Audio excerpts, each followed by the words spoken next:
it's closed until further notice. Then there won't be a line to get in. Hello and welcome to another one of Icebat's video game commentaries. So today I want to play more Bioshock Infinite and talk to you about what's been going on. And let me just get this out of the way right now, as that I'm really tired today.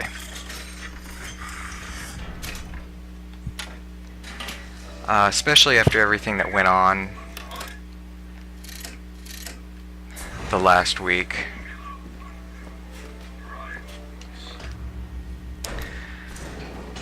So let me tell you what went on. First off, lately things have been really chaotic. What with the Boston shootings and the bombings and the lockdowns and the explosions in Texas. And I guess that has taken a toll on me, since I don't really like it when bad things befall people.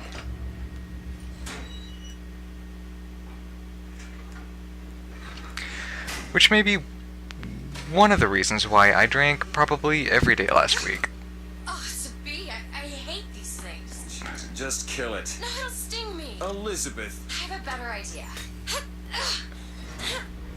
What are you doing? Opening a tear. Oh, shit! What is that? It's a tear. I used to open them all the time in my tower. What is a tear? It's like a window. Now, normally, I only drink on the weekends, but last week I felt like drinking every day. Towel or tea instead of coffee.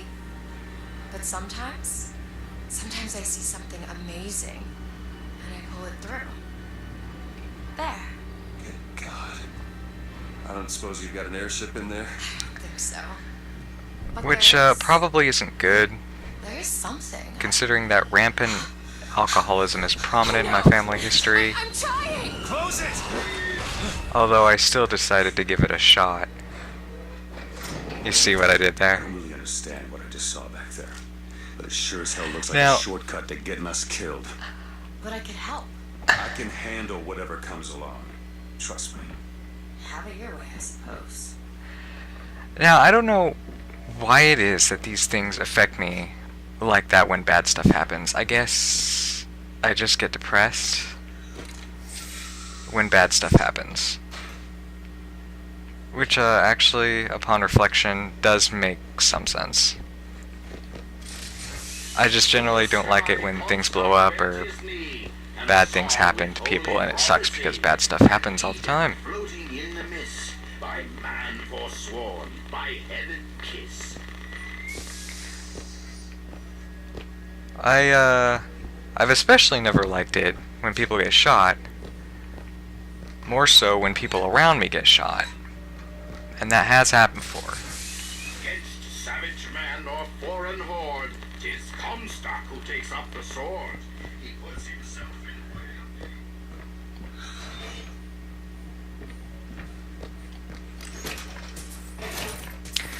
I was about 11 at the time, and I lived in Granite Falls, which is this really shitty town.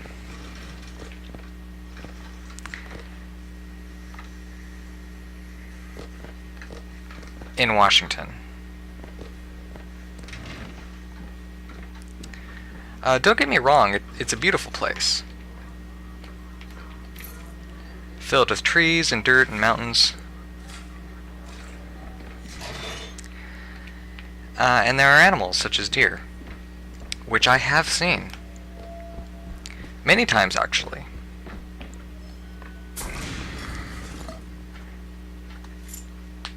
And, yes, I'm sure there are horses. Granite Falls is also well known for its meth culture, and by meth culture, I mean a culture of meth and people who smoke meth and do other meth-related things. Possibly even the animals smoke meth. Press to launch your enemies into the air. Hold and release to create an eruptive trap.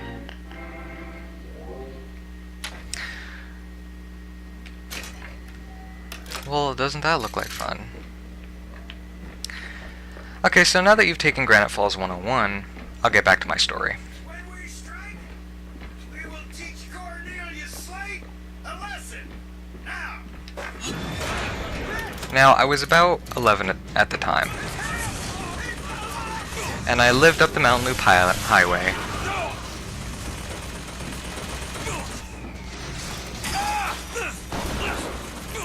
Ah, shit. Which was just outside the actual town of Granite Falls.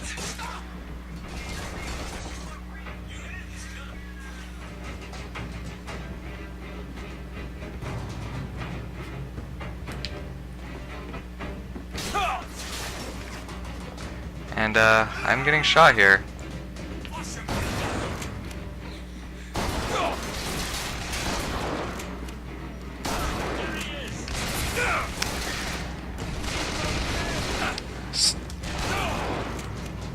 So I lived further up in the mountain loop. It was in the mountains and the forests outside of the city of Granite Falls. And I had a nice house, but I lived in a really trashy neighborhood, where everyone I lived around used to pick on me and steal my toys. I hate crows.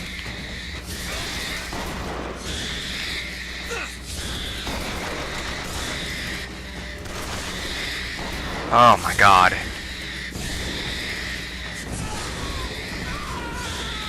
I did have one friend for a while who was something of a troublemaker, at least that's what my parents used to call him. And his name was Morgan. Does this ever end?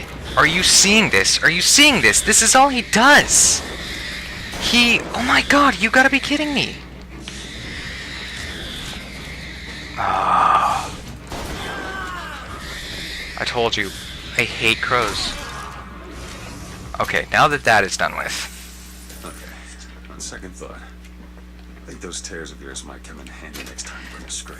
Now, Morgan, who was a year older than me, used to get into all kinds of crazy mischief, and I would sort of just tag along. One year, for my birthday, I got a Star Wars laser tag set for 2 people to play together, where you each had a gun that shot a laser. Not like an actual laser, like, you know, one of those laser tag things with the invisible laser, the one you couldn't see, but that would be pretty awesome if you could. And it would register in this thing that you would wear over your chest.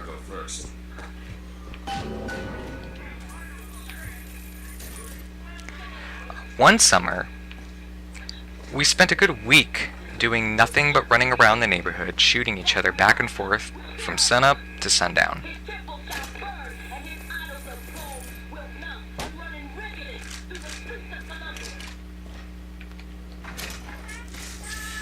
So one morning, I go over to Morgan's house, already wearing the chest piece, while carrying the toy gun, and I knock on his door. He sees me through the window and puts his on before coming out, but this time, he's got a bag with him as well. I ask him what's in it, and he just smiles at me and says he'll tell me later.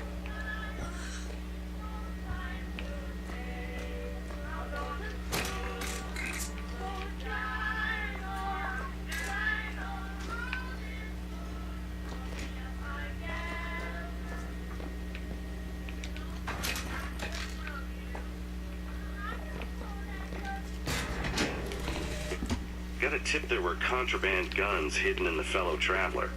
Didn't find them, but funny thing, we found some old uniforms under the floorboards from the war. Took guesses as to why they were there, but who's there? You're Slate, right, sir? Look, cipher. Secret message from the Vox Populi. You're the junior code breaker. What's it say? Don't know. There should be a code book somewhere. Bird, the sound of a soldier's hand. Come to your hall of heroes. Prove me a liar. Usually, we would just run around the neighborhood shooting each other, but this time he leads me off through a path in the woods. And this path would take us to Monkey Island. It was, Slate? I actually know the fella. Seems he's still got a knack for making it. it was kind of this little island thing. It's the code book, all right.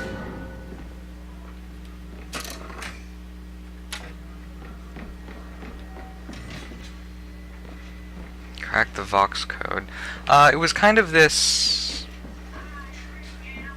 little island thing in the middle of the river near our neighborhood that didn't have any actual monkeys living on it.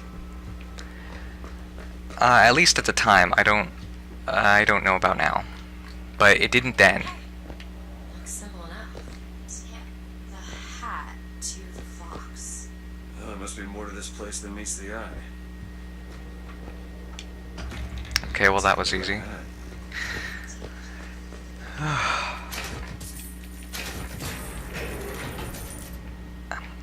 But we named it Monkey Island, and I can't remember why, but that's what it was.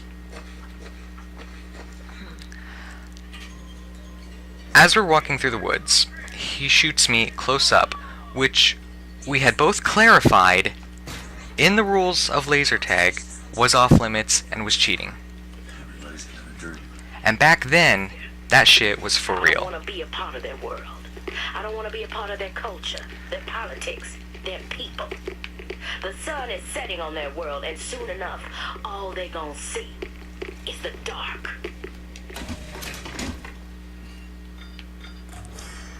So I chase after him, Ready. trying to do the same, and we ended up running around shooting each other as usual. Meanwhile, the bag lies forgotten near a tree on the path.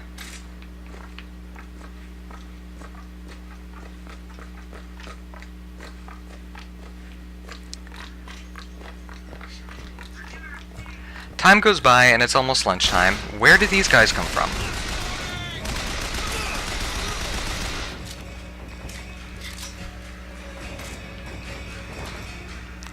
We're about to head home to get something to eat when I remember about the bag, and instantly Morgan's face lights up. He reaches in and pulls out, and I am not bullshitting, 2 handguns, which I just remember as being very black and very menacing looking. I remember feeling a mix of shock and awe at the sight of the 2 pieces, since up until that point, I had never seen a real gun in real life. I immediately ask him where he got them, and he tells me he broke into his dad's gun cabinet the night before after drinking and stole them while his dad was passed out on the couch.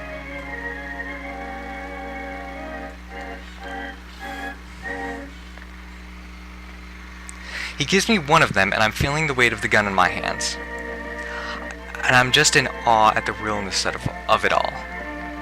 He looks up at me and asks me if I want to play some real laser tag, and I'm like, are you fucking kidding me? I'm not going to run through the woods shooting real guns at each other.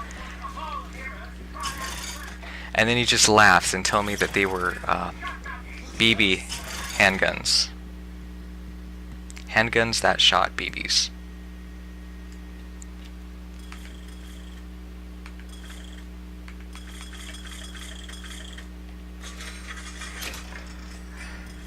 Now, I will tell you something about myself. Growing up, I was a gullible little fuck. Catch. And I believed everything people told me. It's locked. Everything. My stepsister used to always fuck with me, but those are different stories.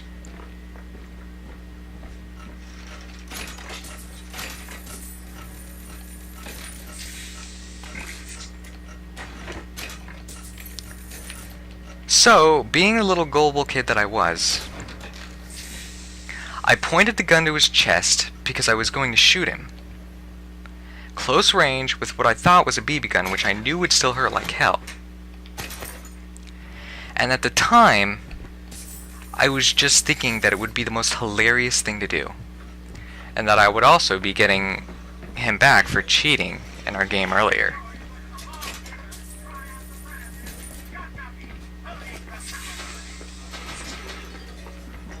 So just a reminder to everyone out there. If we end up playing a game and you try to cheat,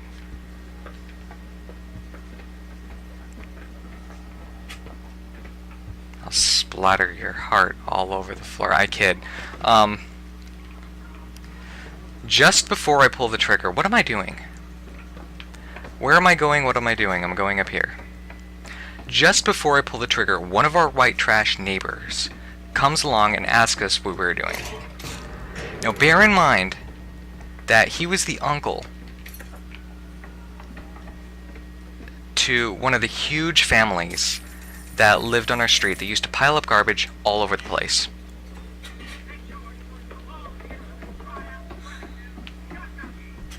Are you sighing? I'm sorry, am I boring you? Clear the sky. What am I doing?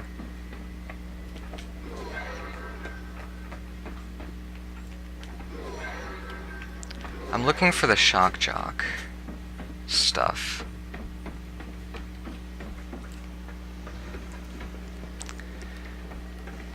So this family, they used to pile up this garbage and just collect things like cars. Oh, of course. Do I use this? Or, no. It was something of a rat hole there. They would collect cars and stash them on the beach next to the river, so he was probably going down there. Think that keen eye of yours could find some ammunition lying around?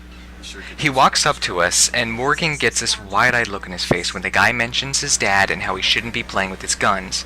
And I'm just standing there, not sure what to do while he moves in and takes them from us.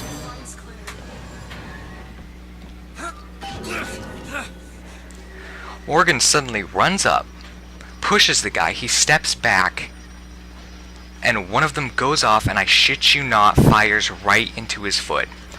I then learned it was not a BB gun, they were real fucking guns, and not only was the sound explosive, I had a wave of nausea.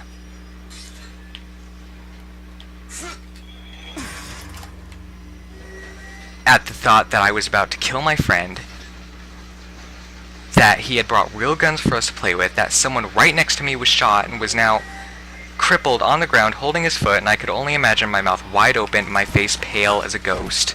I turn to Morgan,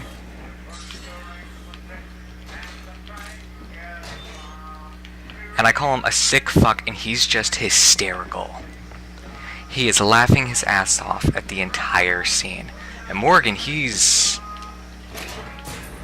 a bit of a troublemaker, as my parents used to call him. Now, I really hope that my parents never watch this video, because they have no idea that this ever happened.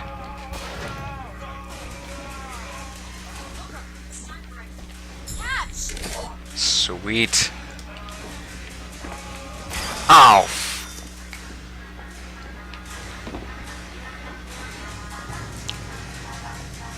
The guy didn't tell my parents, and he didn't tell Morgan's dad either, because he knew how his dad treated him, and if he had heard what happened that day, he would have been in deep shit.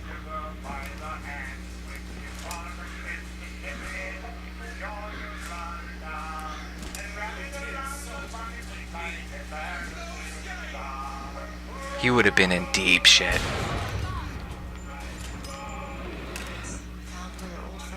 Just find that shot jockey.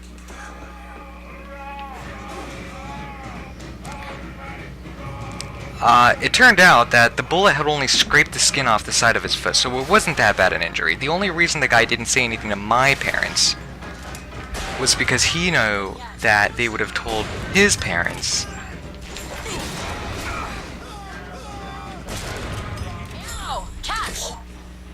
And his dad would beat him. So, pretty much got off scot-free. However, later on Morgan's dad did find out that he had taken the gun, and it was not pleasant for him.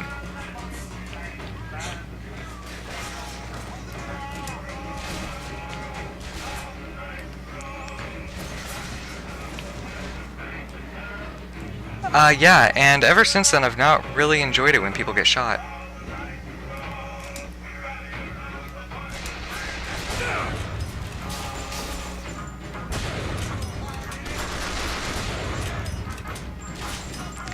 I don't like hearing news stories about people getting shot or shooting because I'm just reminded of what happened that day and how big it was to me at the time. I mean, that's a big fucking deal when something like that happens to you when you're like 11.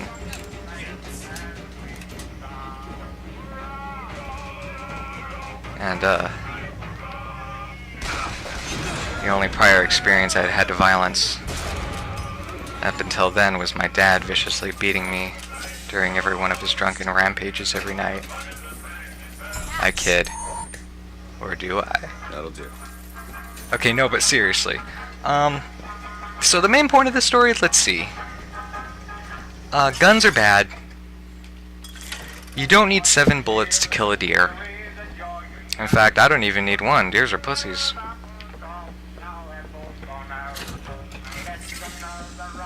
I'm serious, have you ever seen those things?